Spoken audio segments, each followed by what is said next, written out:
శ్రీ సాయి మహిమ గురించి తెలుసుకుందాం మనం. ఎంత గాఢంగా మనము శ్రీ సాయిపై విశ్వాసం కలిగి ఉంటామో అంత గాఢంగాను మనకు ప్రతిఫలం దొరుకుతుంది.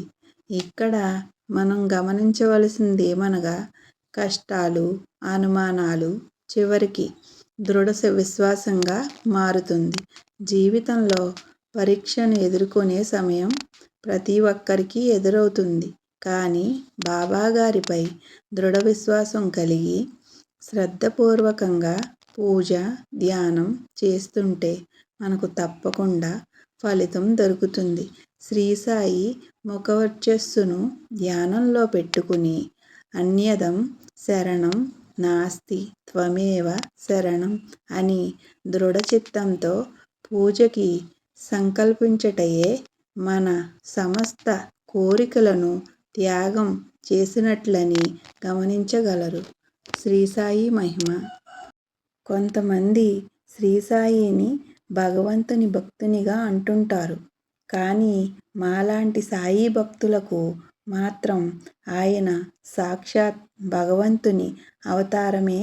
శరీర ధారణ చేసి దివి నుండి భువికి దిగివచ్చిన నిర్గుణ నిరాకార అనంత దివ్య రూపం శ్రీ సాయి.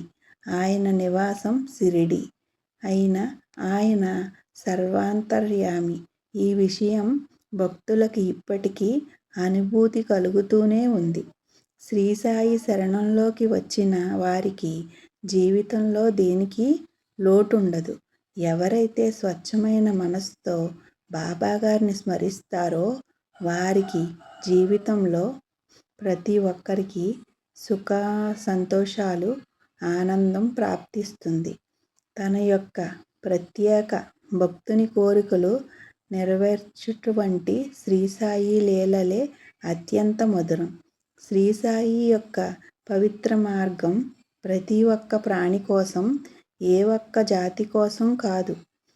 ఈ సరళమైన మార్గంపై నడిచిన వ్యక్తి ఎవరైనా సరే బాబాగారి కరుణకు ప్రాప్తులవుతారు.